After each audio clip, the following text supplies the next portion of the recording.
अस्सलामुअलैकुम, मैं हूं यासिर पीरजादा। आप देख रहे हैं मेट्रो 7 पाकिस्तान। आइए चलते हैं खबरों की जानिब। अस्सलाम वालेकुम नाज़रीन, मैं हूं आपका मेज़बान असदुल्ला सिद्दीकी। आप सबको खुशामदीद कहता हूं मेट्रो 7 के प्रोग्राम अवाम की आवाज़ मेट्रो 7 पाकिस्तान के साथ। आज की ये एपिसोड बहुत ही खूबसूरत एपिसोड होने जा रही, क्योंकि आज 78वां योम आज़ादी के सिलसिले में हमने प्रोग्राम रिकॉर्ड करने आए। और हम कहाँ रिकॉर्ड करने आए? मेरे रकब में जैसे कि आप देख सकते हैं, ये लहलहाते हुए खेत, ये खलियान, ये खूबसूरत ग्रीनरी, ये शहर कराची के पास सूबा सिंध के एक शहर साकरों में मौजूद है। ये गवाही देती है, सिंध की धरती, इस अजीम धरती को गवाही देती है कि मैं पाकिस्तान की आज़ादी पर झूम रही हूँ, खुश हो रही हूँ। और मेरे साथ मौजूद हैं, आइए मैं बात भी कराऊंगा आपकी शेख अली मोहम्मद जिलानी साहब से, जो कि इस गांव के बड़े हैं, इस गांव के रखवाले हैं, इस गांव के हवाले से बड़ी खिदमत अंजाम दे रहे हैं। इनसे ये बात करते हैं और जानते हैं क्या कहेंगे। तो नाज़रीन, मेरे साथ मौजूद हैं साकरो शहर में जो एक गोट है, पीर अली मोहम्मद गोट, जिसके बड़े मौजूद हैं। आप सैयद भी हैं, जिलानी भी हैं, और इस गोट के रखवाले भी हैं, बड़े भी हैं। इनके साथ इनके अलगा अहबाब, यहाँ के मस्जिद के इमाम साहब भी मेरे साथ मौजूद हैं। आइए इस हवाले से बात करते हैं। इस खूबसूरत गोट को इतना खूबसूरती से सजाया हुआ है, यहाँ के खेत खलियान इस कदर हवाओं के साथ झूम रहे हैं और जश्न आज़ादी की सदाएं बुलंद कर रहे हैं। और आइए इनसे जानते हैं, बात करते हैं कि गोट की क्या हैसियत है, कब से यहाँ ये मौजूद है और कितनी खिदमत अंजाम दे रहे हैं। जी हाँ, ये हमारा गोट सदियों से हमारा दादा बड़ पीर ईसो सवाई इधर आया था। उसके साथ जैसे वो आया था, तो उसके बाद में हमारा दादा बड़ा बसरे शेख था, वो उसके गादी नशर था, बाद में बाबा था, बाद में हमारा भाई मुरीद था, उसके बाद में साइलिना था। इस तरीके से हम भी अभी बड़ा हूँ, मैं हूँ, ऐसे समझो। बाकी ये जो इस गोठ में जो भी ये तरक्याती काम हुआ है, अल्लाह का एहसान है। ये सारे पीपल्स पार्टी हाजी अली हसन जरदारी ने किया है, उसको हम सलाम करता है।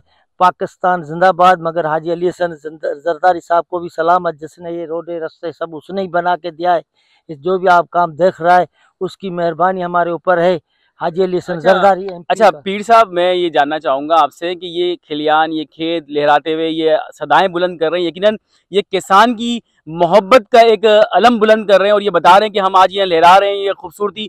तो अब इस ज़मीन पे क्या क्या उगाते हैं, क्या क्या लगाते हैं, ये हमारे व्यूअर्स को बताइए। जी हाँ, इधर अभी चावल का टाइम है, सब में आप देखेगा अल्लाह के मेहरबान में सावक आपको चावल की आएगा। चावल के 10-12 किस्म है इधर, सब किस्म के चावल लगा हुआ इधर हमारे ज़मीन में। और उसके बाद में भिंडी लगेगा, टमाटर लगेगा, मिर्ची लगेगा, तूरी लगेगा, गोभी लगेगा, सब बाद में सब्जियां लगेगा। अभी इस चावल का टाइम है, अभी चावल लगा है सब ज़मीन के ऊपर। अरे शाह साहब, मैं ये जानना चाहूँगा, यहाँ के लोग यकीनन बड़ी गयूर किस्म की आवाम है, सिंध की आवाम बड़ी गैरत पसंद है, यकीनन अपने मसाइल लेके सियासी हल्का अहबाब तक जाते हुए ज़रूर शर्माती होगी, बोलते हुए झिझकती होगी। लेकिन पीर साईं तो एक ऐसी शख्सियत है, रूहानी शख्सियत है, उस तक आते हुए तो वो बिला झिझक। और सिंध में ये खासियत है कि पीरों की और बुजुर्गों की इज्जत, वलियों की इज्जत करती आई है। तो यकीनन आपके पास लोग आते होंगे अपने मसाइल लेके बात करने के लिए, तो आप उनको किस तरह देखते हैं और किस तरह से उनके मसाइल हल करते हैं? जी हाँ, अल्लाह का एहसान है, हमारे खुदा पाक का हमारे लाखों हज़ारों मुरीद है। दरगाह पीर ईसो सवाई का लाखों हज़ार आदमी मुरीद है, जिसमें अक्सर करे बलोच को, जिसमें क्या क्या बलोच, बग्याड़ बलोच, हदिये बलोच, जंगियानी बलोच, मलकानी बलोच, गबोल बलोच, लाशारी बलोच, इस तरीके से हज़ारें मना बलोच कौम हमारे जो भी है, रिंद बलोच, सब हमारे मुरीद है।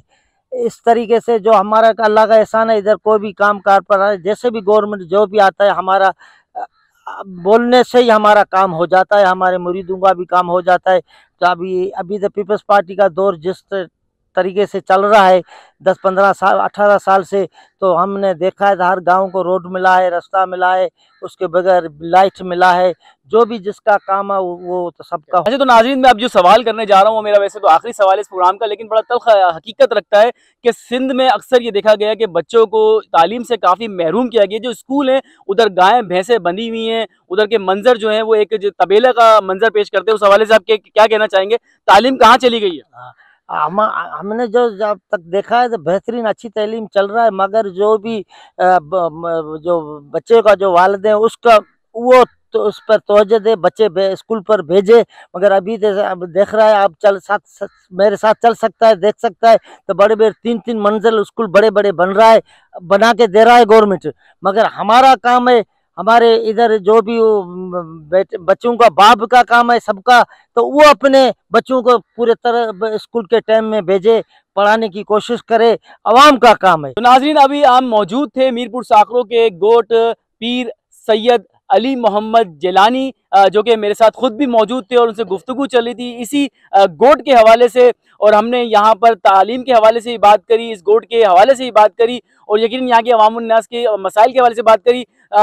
78वीं यौम आज़ादी के हवाले से बहुत जोशो खरोश है इस वक्त सिंध में, और ख़ास तौर पर मार्का हक के हवाले से लोग तैयारी कर रहे हैं। और जो हमने इंडिया को शिकस्त दी है उस हवाले से सिंध की आवाम में बड़ा जोश पाया जाता है, बड़ा जज्बा पाया जाता है। इसी के साथ अपने मेज़बान असदुल्ला सिद्दीकी को इजाज़त दीजिए। मेट्रो 7 के प्रोग्राम अवाम की आवाज़ मेट्रो 7 पाकिस्तान से अल्लाह हाफिज। पाकिस्तान जिंदाबाद।